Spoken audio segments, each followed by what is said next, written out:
Hello everybody, this is my first attempt at video recording, a real video recording.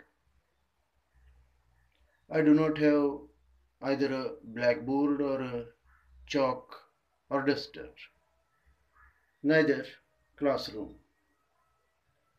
but I am the same and perhaps that is enough. The one remains and everything changes. Really, everything has changed.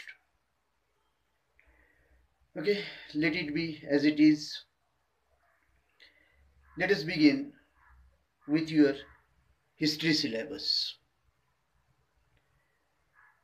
From this video recording onwards, you shall get, most probably, video recordings. In your history textbook, chapter 2nd, a brief survey of modern Indian history from 1960 to the Prime Ministership of Atal Bihari Vajpayee has been completed. With your permission, I shall stretch this discussion up to the premiership of Dr. Manmohan Singh, that is, up to the year 2014.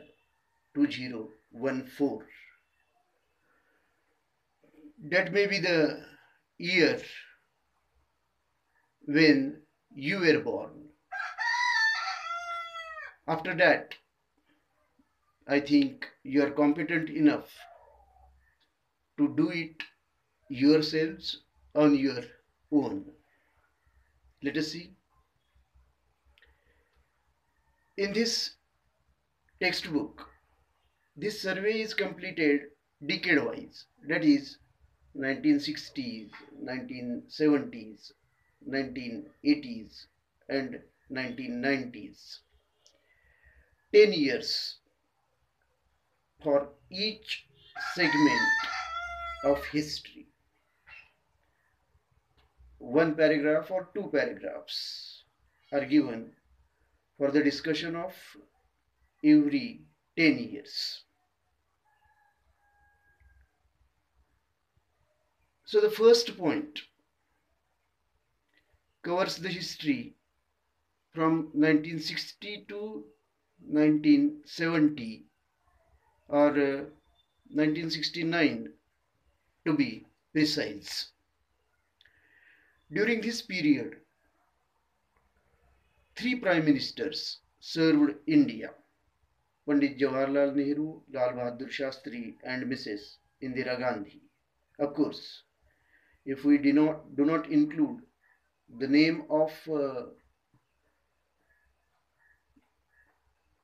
Gulzarilal Nanda, and perhaps we need not include his name, who was interim prime minister or caretaker prime minister. He was twice caretaker prime minister of India after the deaths of Pandit Jawaharlal Nehru and Lal Bahadur Shastri, once in 1964 and second time in 1966. I shall discuss the tenure of each prime minister for the sake of convenience and better understanding. So let us begin with Pandit Jawaharlal Nehru. As already I have mentioned, we inherited independence with many problems. It was actually an inheritance of loss. But the first 2 decades, at least first 2 decades, were marked by a feeling of euphoria, a feeling of joy at the attainment of independence and readiness to face and overcome difficulties, a sort of determination to uplift our country, the leaders of the freedom movement, at least some of the leaders of the freedom movement who had actually participated in the freedom struggle, they were still alive with their vision, moral vision, intact. And they were the guiding spirits. However, they also knew that India was regarded as a nation of snake charmers and magic by the foreigners. Foreigners regarded our country inhabited by very primitive people, and we had to change this opinion. It is put very simply in your textbook, which says during the initial period after independence, India needed to solve different issues of economic, political, and social development. But how? That was a very troublesome question. And as the first Prime Minister of India, Jawaharlal Nehru had to initiate all these changes. He had to solve, or at least begin to solve, these problems. The first step, the beginner, is always responsible whatever happens afterwards.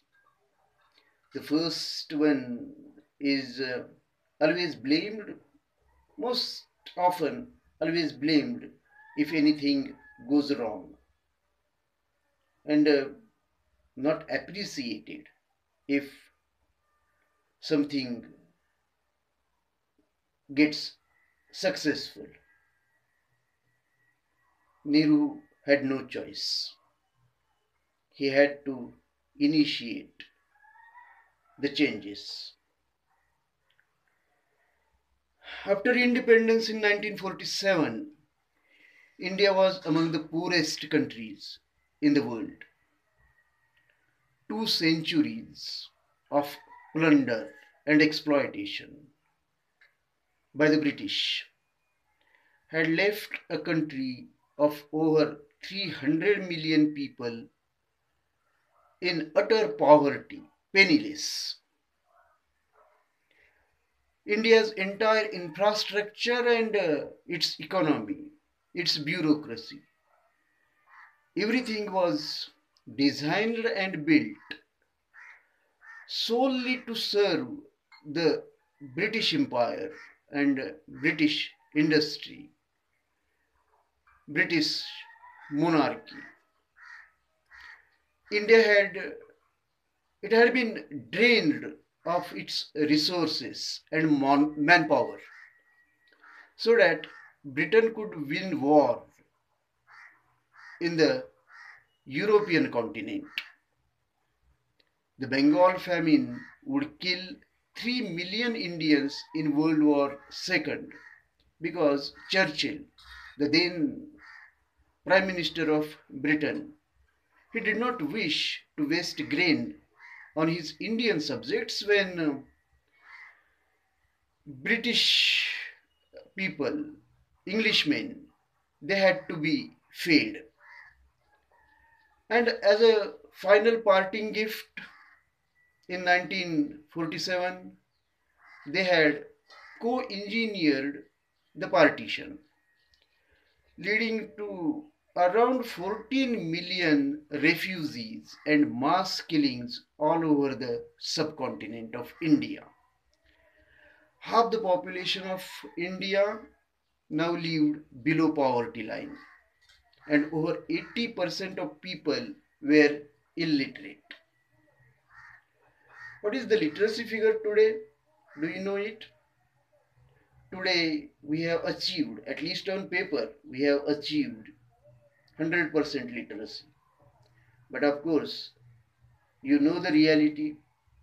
Many of our literates can't even read the boards on the ST buses. That is the reality. Anyway, the country was famine stricken and life expectancy was around 30 years. Now life expectancy is around 70 years. The per capita income, the agricultural output had all been continuously shrinking for the previous 3 decades after independence. That is, before independence, there was very little growth.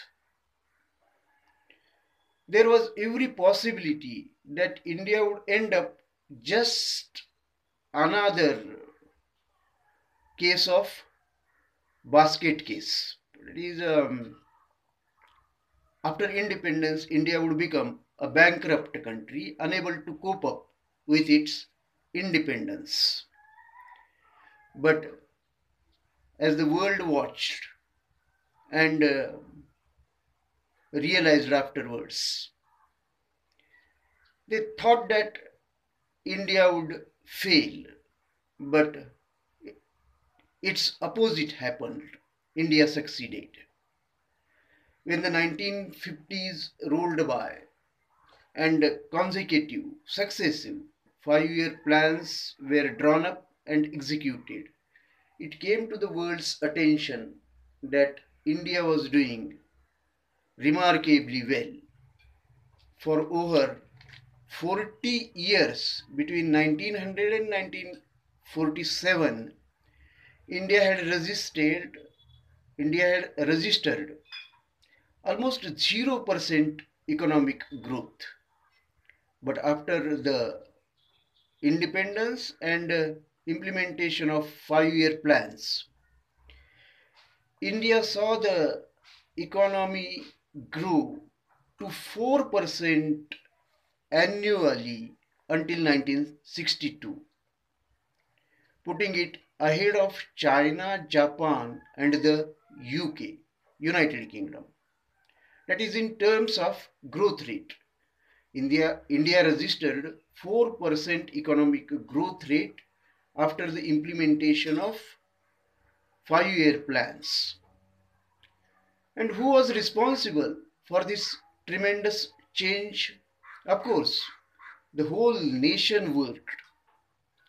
But if we are to congratulate one person for this achievement and inspiring, guiding vision of one man, there is Pandit Jawaharlal Nehru.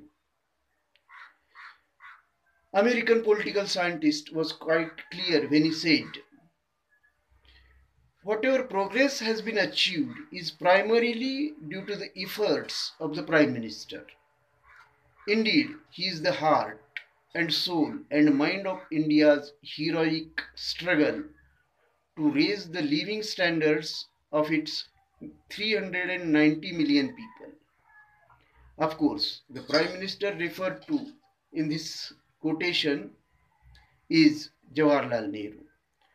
From 1947 to 1964, Nehru was the leading figure of India, and his vision of India would shape the country's initial development and lay the foundations upon which it still builds today. Nehru's idea of India's nationhood consisted of 4 key dimensions: democracy, secularism, socialism, and non-alignment.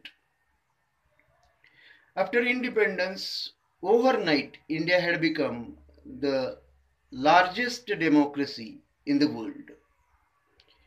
India's democracy took ideas from both the UK and the USA. India became a union of states with strong local government like the US, but with a parliamentary system like the UK. For Nehru, democracy was not just about the right to vote, but also having the economic means to support your democratic rights. Political democracy is almost meaningless if it is not supported by economic democracy. Nehru was also a strong advocate for Panchayati Raj, the idea of self governance for villages. In 1957, Nehru initiated the introduction of a three-tier system of Panchayati Raj: Gram Panchayat, Panchayat Samiti, and Jilla Parishad. We know it. Nehru's idea of secularism was to be often tested during his premiership. With the partition of India into India and creation of two nations, India and Pakistan, the idea of Hindu-Muslim unity or Hindu-Muslim cohabitation, living together, came under repeated fire by both Hindus and Muslims. But till his death, he fought for a secular India and protection of the minorities. During the first decade of our independence, Indian economy saw the introduction of Nehruvian socialism and planning. Nehru's socialism was to be on the basis of democracy and non-violence, leading to the establishment of a cooperative socialist commonwealth. He advocated for the abolition of the zamindari system of land ownership and the rapid acceleration of industrialization through central planning. Nehru's foreign policy for India was to be shaped by the idea of non-alignment. Over 100 nations, new countries emerged from the ruins of European colonial imperialism after World War II. And the two competing superpowers, United Nations and United States of America, sorry, United States of America and USSR, Russia. Both of them, they were looking to enlist the more countries, support of more countries in their camps. India was also courted. Both the nations, both the superpowers, USA as well as USSR, they tried to enlist India into their group. But Nehru rejected both American capitalism and Russian communism. Instead, he chose the third path of non-alignment. Non-alignment was also a way for India's maintenance of national sovereignty, having just overthrown British power. It was almost foolish to immediately become a slave, a servant of a new foreign master. India's choice not to align itself with either great power gave it a much larger voice in international politics than its economy or military strength justified. India became one of the leading nations of the movement of non-alignment, a power bloc in the United Nations. All this discussion points to the fact that Nehru was the chief architect of the policies India followed for a long time, and some of these policies are still being followed. Planning Commission and 5-year plans, rapid industrial development, foundation of basic, heavy and capital goods industries. In public sector, while private sector also allowed to develop on its own, of course with state support, help from the state. These were some of the measures initiated by Nehru. As with the industrial sector, Nehru took upon himself the task of revolutionizing agriculture. He understood that an agricultural revolution could not happen without innovation in its methods. That is, without electricity, tractors, pumps, chemical fertilizers, etc. With public investments in scientific agricultural research, dams and irrigation and electric power projects, he set India's agriculture on the path of rapid modernization.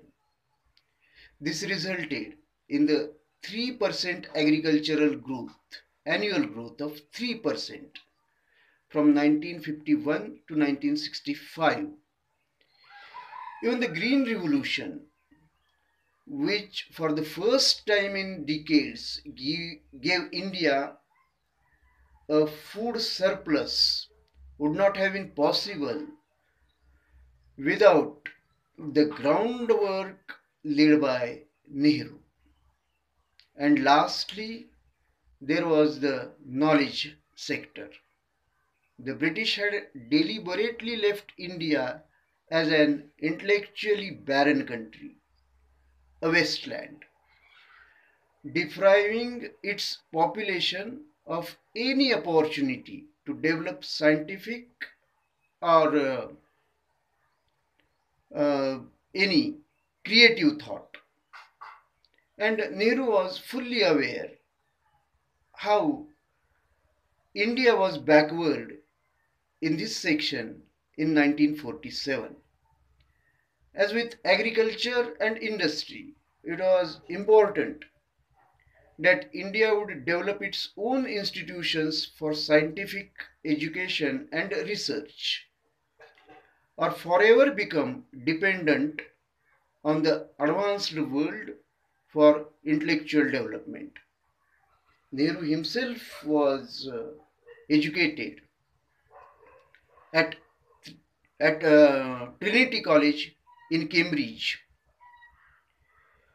So he oversaw the founding of the prestigious IITs, Indian Institutes of Technologies, the CSIR, Council of Scientific and Industrial Research, the Bhabha Atomic Research Center, the National Physical and Chemical Laboratories, the AIIMS, All India Institutes of Medical Sciences, and many other institutions all over India. An atomic reactor was set up in Bombay, but his focus on high level education did not mean Nehru neglected basic education for the less well off, for the deprived classes. As far back as the Karachi Congress of 1931, Nehru had been committed to free, public and compulsory basic education for everyone, Primary schools were set up all over India and funding was provided to ensure they were properly staffed as well. By keeping both democracy and development close to the poorest of India, Nehru gave a direction India was to follow decades after him. Friends, in this discussion, I have missed to mention some of the major events during this period. Some of you will feel, and perhaps rightly, that intentionally I have I have left them or I have not mentioned them. If you think so, you are right. But let us first see which are these events. These events are merger of the princely states with the Indian Republic. Number one, merger of the princely states with the Indian Republic. Number two, states reorganization on linguistic lines. Number three, liberation of Goa, Diu and Daman from Portuguese rule. And number four, Sino-Indian War, that is Chinese aggression and war with India. Now I am tired, as you can see. You yourselves can observe that I am tired now. So, will you give me some information about these events? Actually, I expect you to give me some information about these events. So, do it in brief as your homework. Thanks and bye.